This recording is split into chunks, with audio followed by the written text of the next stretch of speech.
सादर नमन। साधक सुधा दूरवर्ती विद्यालय स्वागत करता है आपका।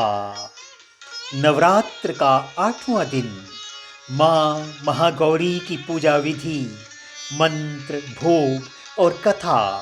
जी हाँ, यही है आज का विषय।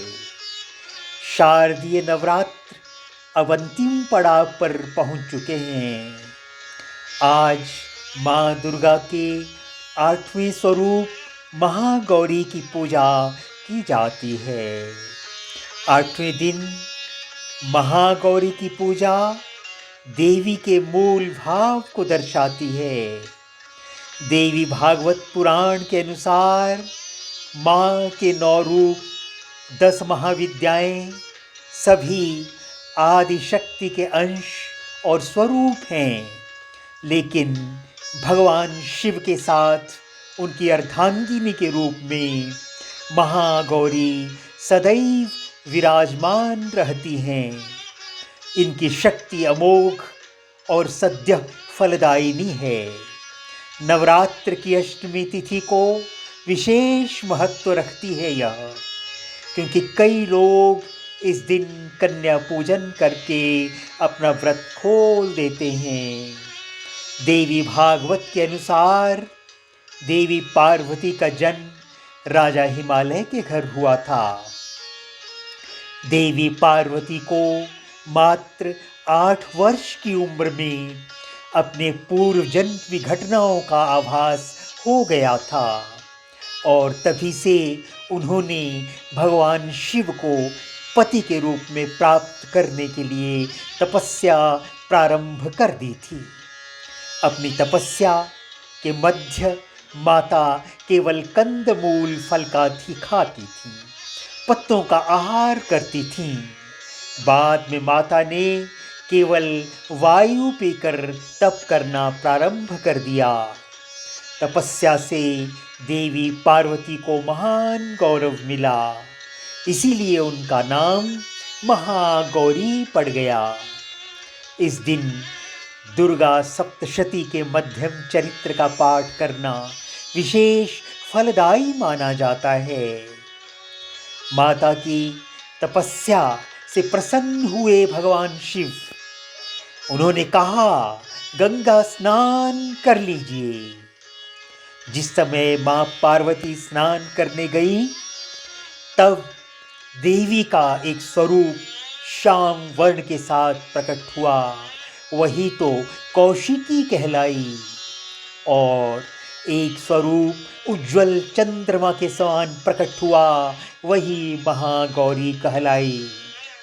गौरी रूप में माता अपने हर भक्त का कल्याण करती है, उनको समस्याओं से मुक्त करती है। माँ, जो व्यक्ति किन्हीं कारणों से 9 दिन तक उपवास नहीं रख पाते, उनके लिए नवरात्र में प्रतिपदा और अष्टमी तिथि को व्रत रखने का विधान है। इससे 9 दिन व्रत रखने के समान फल मिल जाता है।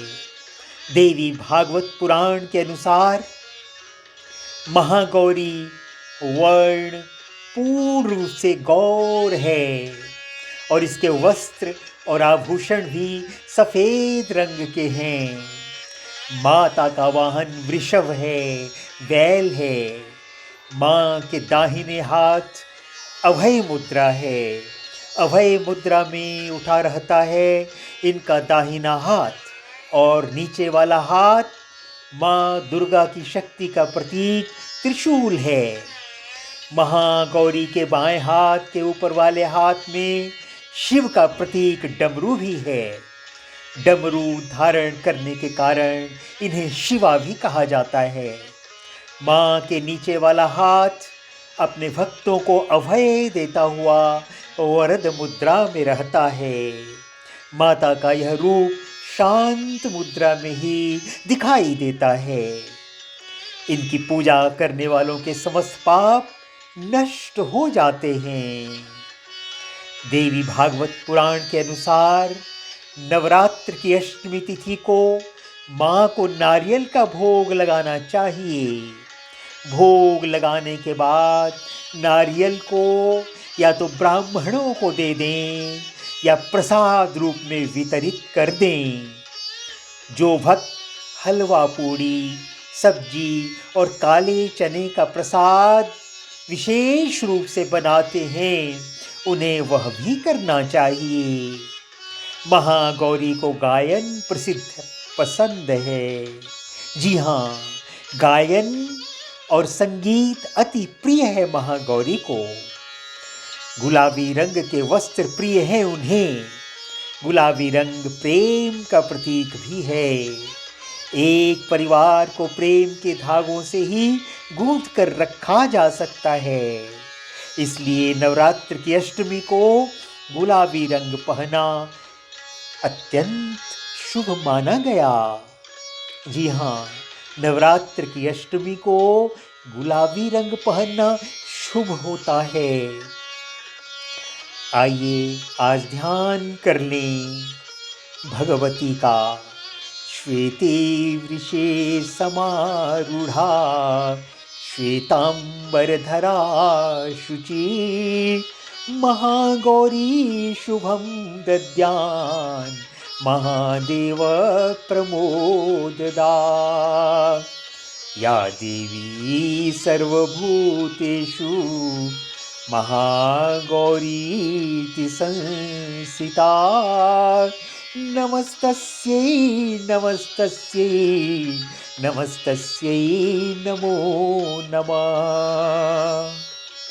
जो भक्त इस दिन कन्या पूजन करते हैं, माता को हलवा और चना प्रसाद का भोग लगाते हैं, कन्याओं को घर बुलाते हैं, उनके पैरों को धुलाते हैं, मंत्रों के द्वारा पंचोपचार पूजा करते हैं, रोली तिलक लगाकर कलावा बांधकर सभी कन्याओं को हलवा पूरी सब्जी चने का प्रसाद परोसते हैं, उन्हें आशीर्वाद मिलता है माँ का। जी हाँ, ऐसा ही करना चाहिए। भक्त की सभी इच्छाएं पूरी करती है माँ, सौभाग्य प्राप्त हो जाता है। माँ का यह रूप मोक्ष देने वाला है। इसीलिए तो इनकी आराधना करने वाले का असंभव कार्य भी संभव हो जाता है। जी हाँ, सहस्रार चक्र पर विराजमान है गौरी का यह स्वरूप। यह चक्र यदि जागृत हो जाए तो सर्वोच्च चेतना की झलक मिल जाती है, चमत्कार होने लगते हैं। सूर्योदय के साथ अंधेरा भाग जाता है। उसी तरह से महागौरी जब अंदर से प्रकट होती है, सारा अज्ञान भाग जाता है, विकार भाग जाते हैं, अंधकार छिप जाता है और नाड़ियों की शक्ति का प्रवाह सहस्रार केंद्र में होने लगता है। साथ ही मानव महामानव बनता है और महामानव बनकर वह परमहंस के रूप में रूपांतरित हो जाता है। जी हाँ, मानव को महामानव और महामानव को परमहंस बनाने वाली शक्ति है माँ। अत्यंत महत्वपूर्ण बात है यह। जब परमहंस बन जाएंगे विश्व में तो विश्व अजेय बन जाएगा। जय हो माता की, परमहंस को उत्पन्न करने वाली माता की सदा ही जय हो। सहस्रार चक्र की मध्य शक्ति है यह। सहस्रार चक्र अर्थात हजार, असंख्य, अनंत, अगणित। यह चक्र देह का शिखर बिंदु है। सूर्य की भांति प्रकाश के विकिरण के कारण इसे ब्रह्मरंध्र और लक्ष्य किरणों का केंद्र भी कहा जाता है। अन्य सभी चक्रों की ऊर्जा और विकिरण सहस्रार चक्र के विकिरण के आगे धूमिल हैं। मान्यता है गौर वर्ण भी एक रहस्य है माँ का।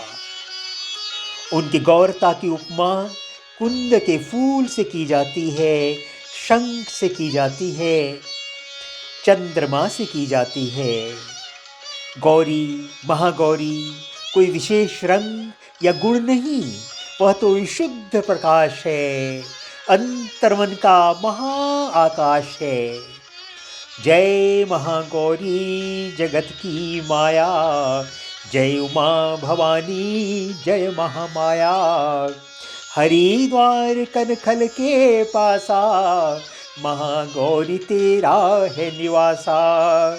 चंद्रकली और ममता अम्बे, जय शक्ति जय माँ जगदम्बे। भीमा देवी विमला माता, कौशिकी देवी जग विख्याता। हिमाचल के घर गौरी, हिमाचल के घर गौरी रूप है तेरा। महाकाली दुर्गा स्वरूप है तेरा। सती सत हवन कुंड में था जलाया, उसी धुएं ने रूप काली बनाया। बना धर्म सिंह जो सवारी में आया, तो शंकर ने त्रिशूल दिखाया। तभी माँ ने महागौरी नाम पाया, शरण आने वाले का संकट मिटाया। शनिवार को तेरी पूजा जो करता, माँ बिगड़ा हुआ काम सुधरता। भक्त बोलो तो सोच तुम क्या रहे हो, महागौरी माँ तेरी हरदम ही जय हो।